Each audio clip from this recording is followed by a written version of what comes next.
Hi, everyone. Welcome to the Asian Hustle Network podcast. Today, we have a very special guest with us. Her name is Ally Maki. Ally is a Japanese American actress and the founder of Asian American Girl Club, an apparel company and social impact community that aims to redefine what it means to be a modern Asian American woman. Ally can most recently be heard as the voice of Giggle McDimples in the Oscar award winning Toy Story 4, as the first Asian American woman in a lead role in the Toy Story universe, as well as in Freeform's Marvel series Cloak and Dagger and the TBS comedy Wrecked. Additionally, she could be seen as Ikumi in Dear White People and in roles on popular series such as New Girl, Two Broke Girls, NCIS, The Big Bang Theory, and 10 Things I Hate About You, as well as the role of Min in the film Geography Club. Multi-talented, Ally was signed to Columbia Records upon arriving in Los Angeles at the age of 14. Maki will next be seen in Disney Plus' Home Alone reboot alongside Kenan Thompson, Ellie Kemper, and Rob Delaney. Beyond acting, Ally is vocal about ensuring representation in Hollywood and is dedicated to her mission of creating equitable and promising opportunities for Asian Americans across all walks of life, especially amongst young women and the next generation. Ally, welcome to the show. Awesome. Well, we're so excited to have you on, Ally. So we're just gonna jump right into it. So tell us about, how you got into acting and really why you do what you do today. Yeah, I started performing when I was 6 years old. I started doing musical theater and voiceovers. And, I was the girl that was in all the activities. I did dance, all the types of dance, ballet, tap, jazz, show choir, all of the things.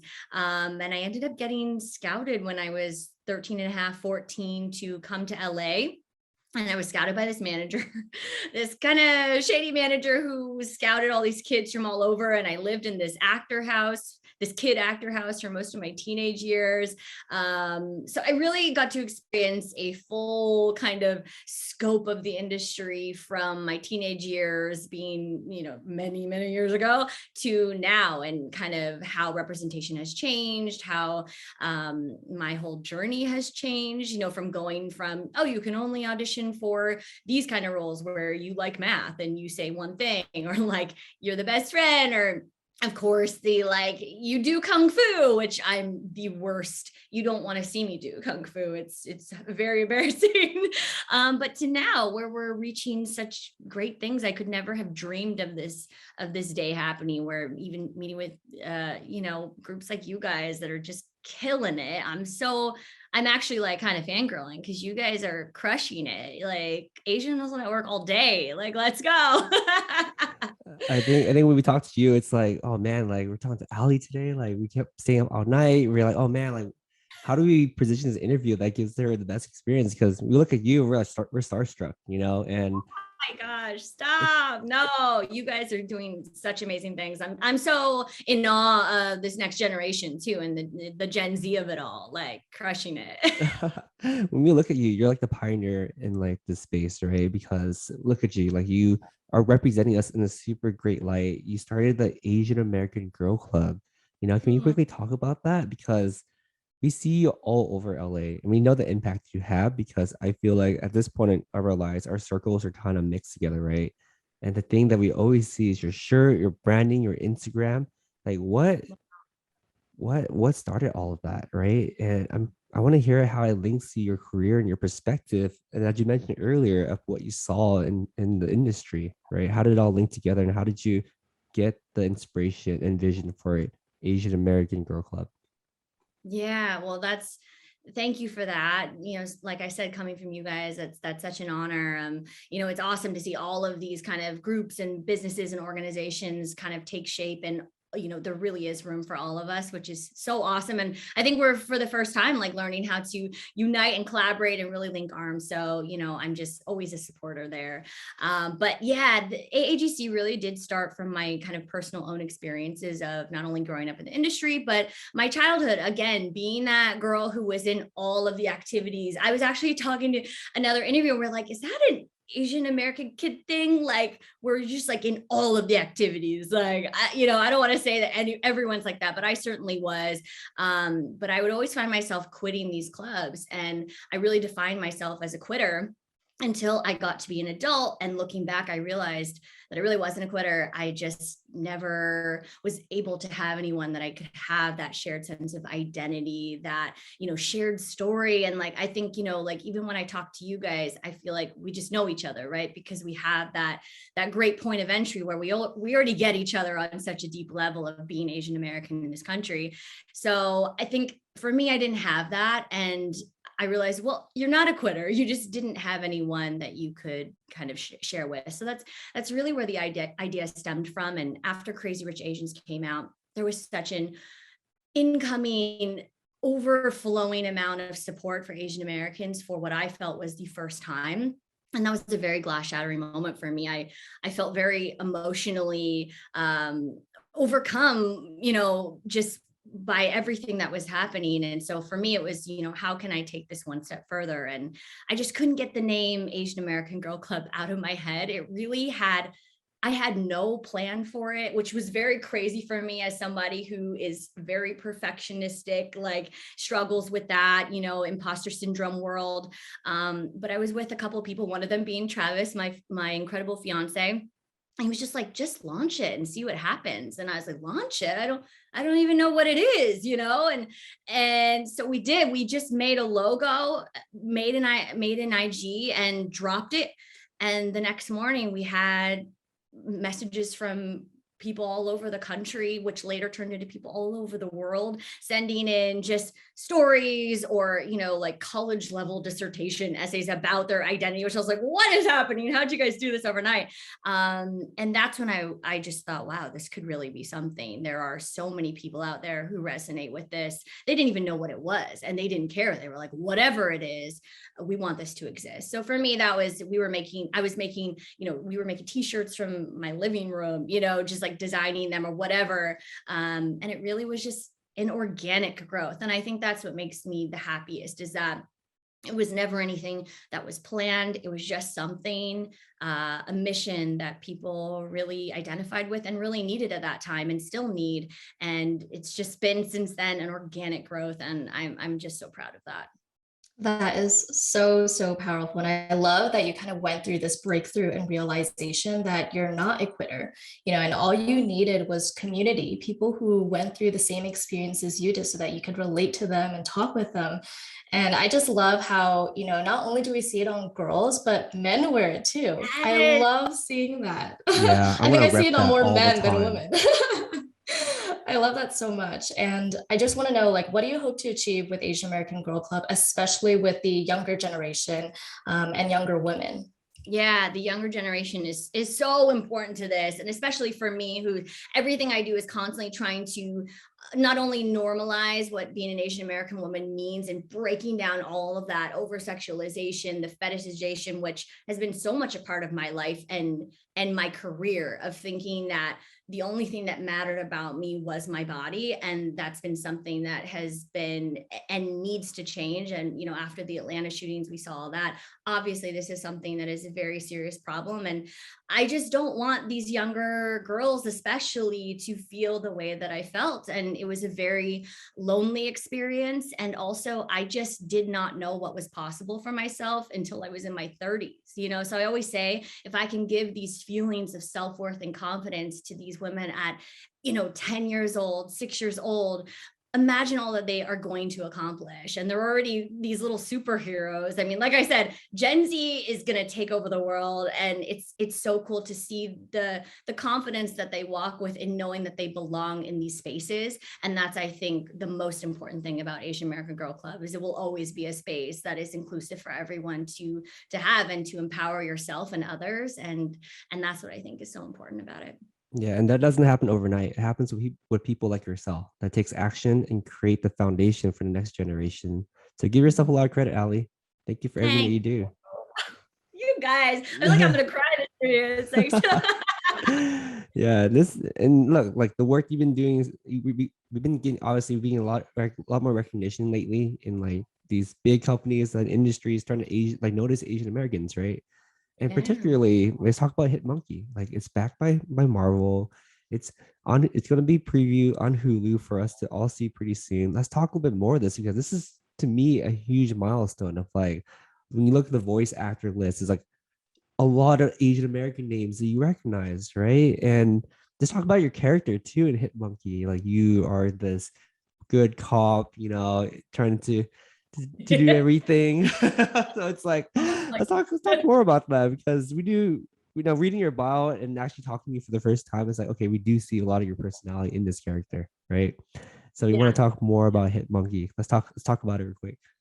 Yeah, I mean, what a show. It is so wild. I am so stoked on this show, guys. And I honestly think your guys' supporters are going to really love it as well. It's absolutely 100% a Marvel show, but at the same time, it is out there. It is so funny, first of all. Obviously, having Jason Sudeikis come in and be this kind of like wronged hitman that's now a ghost. I mean, there's so much going on. It's hilarious to have him there. But not only that, like you said, this cast is fire. Like to have a trailblazer, like talking about honoring trailblazers, having someone like George Takei in the cast, I mean, that for me means so much. And, I talk a lot about my family history of my grandmother was incarcerated in the internment camps when she was a teenager.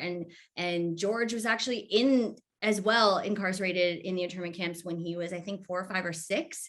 So to kind of like share that family history is something that means so much to me, because obviously it's something I'm very, very passionate about.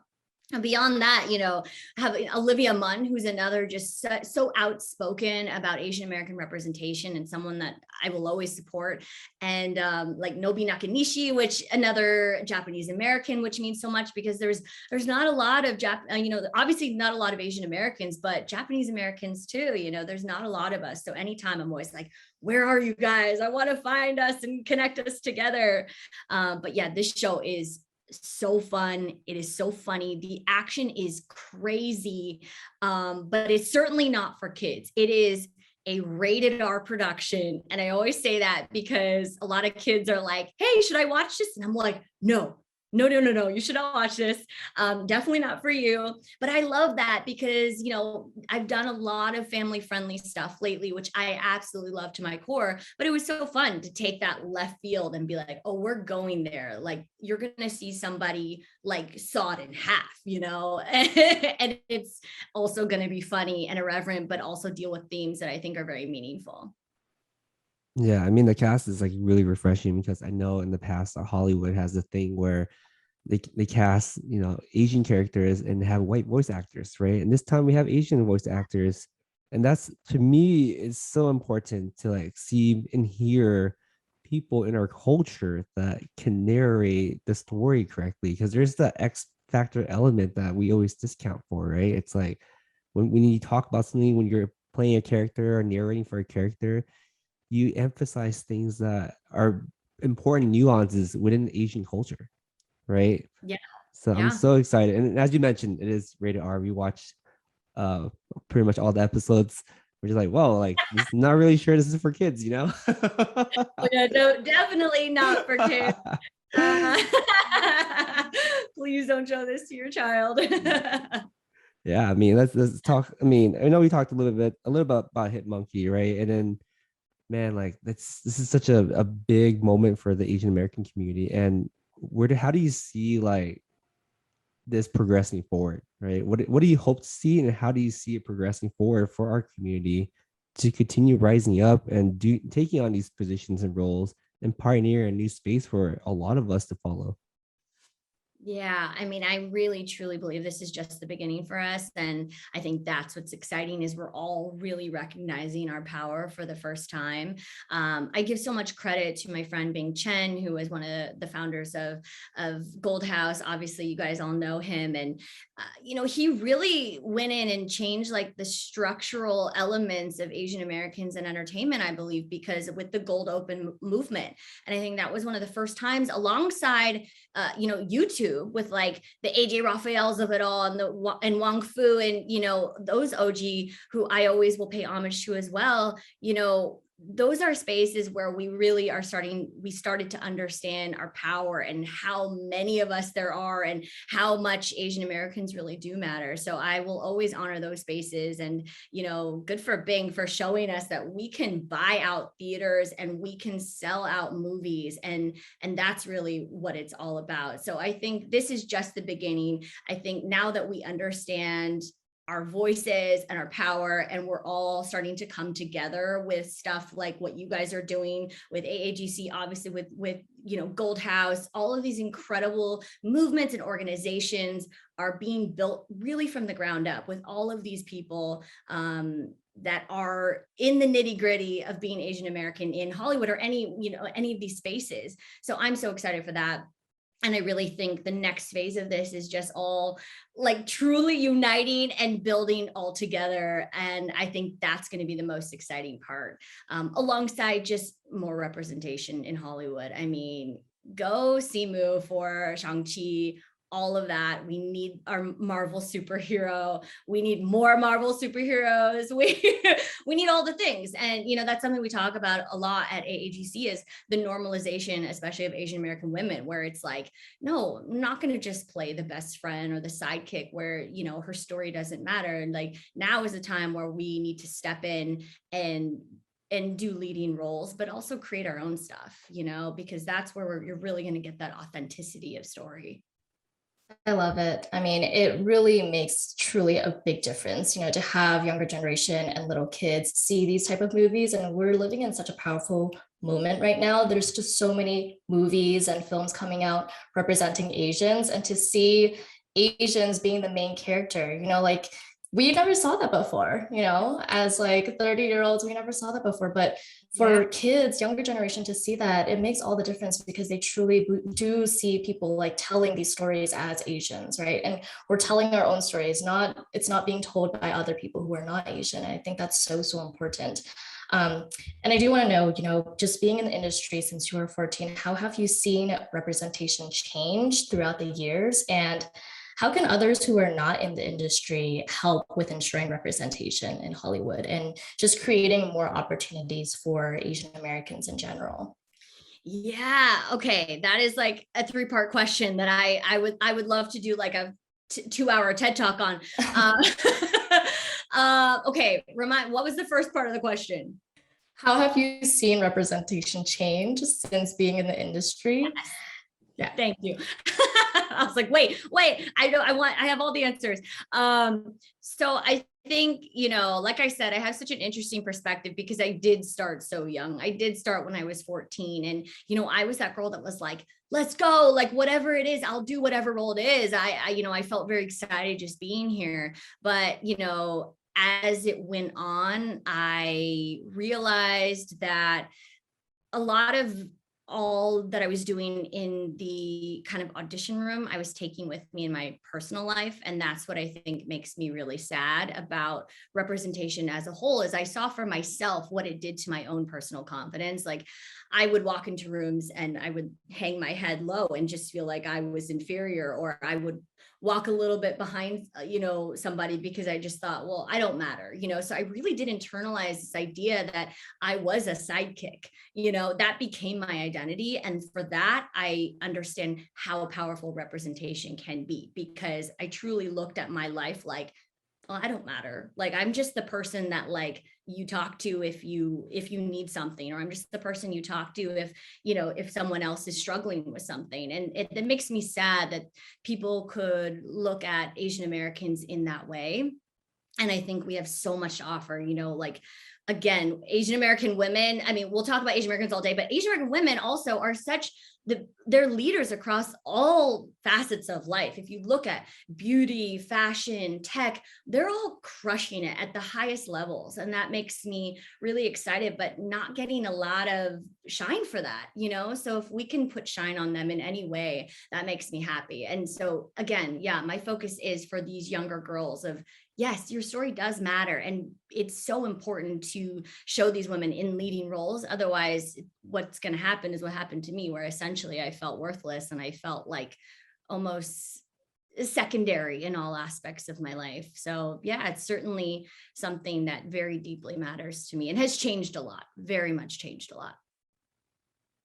I love it. You're such an inspiration, Ally. And I'm sure, all of the other little girls who are looking to, follow in the same career path or same footpath as you, they look up to you a lot. And for others who are not in the industry, how can we help ensure that there is more representation for Asians in Hollywood, and just, creating more opportunities for Asian Americans?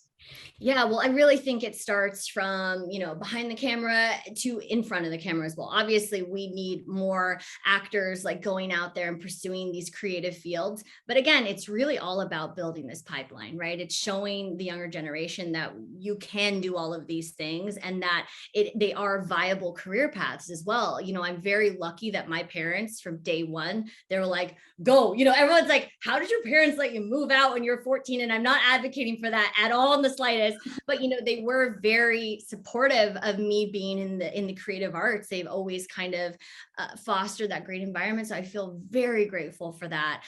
So I think the more of us that are paving these paths in whatever creative field they are, like you guys, I mean, how cool is this that we're all here doing the thing and doing it together? That's all, again, just proof that it can be done and that they are solid, viable career paths. I mean, I talked to Trav, my fiance, all day, and he's been an independent artist his whole life. And he's so sick of the idea of the starving artist, right? Especially for Asian Americans. It's like, no, we can make this we can make an amazing living and we can support ourselves and we can bring other people with us.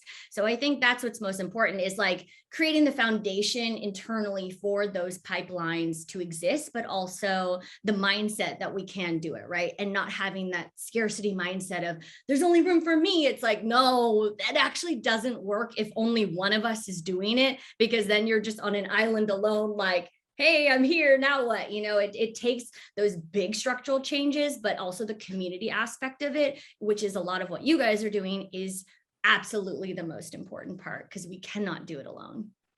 Yeah, I absolutely agree with you. And I like how you mentioned Travis too, because he's working on something really cool, to support the artists. And we chat, me and him chat on a pretty daily basis. So I think that you two make a really powerful couple, and I'm excited for what's next.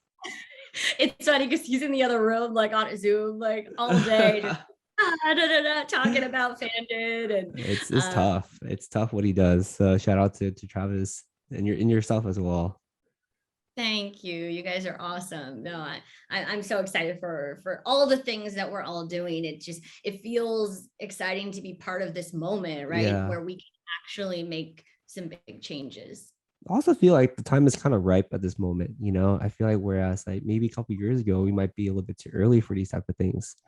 And I feel like, particularly with the Asian community, there's a lot of unlearning to do because, we're kind of grown up in a situation where we're rooted in competition, right? Whereas you're pitting against your siblings, your cousins, getting straight A's. Yeah. It's now it's like this whole concept like that, hey, like we need to work together or we want to work together. It's growing fast and it's spreading over to your community a lot. It's not like we don't think of things as a zero-sum game anymore. I know you mentioned like scarcity mindset, abundance mindset. We need more abundance mindset in our community, right? And absolutely, like you said, there's enough pie for all of us to succeed. And we needed those moments like the YouTube movement, the Gold Open movement to kind of prove that to us. Because I also think we're like, wait, we got to see, that this is going to work before, and so those were really defining moments for us, or like even Crazy Rich Asians, right? Like that was really just a big glass shattering moment for me, at least.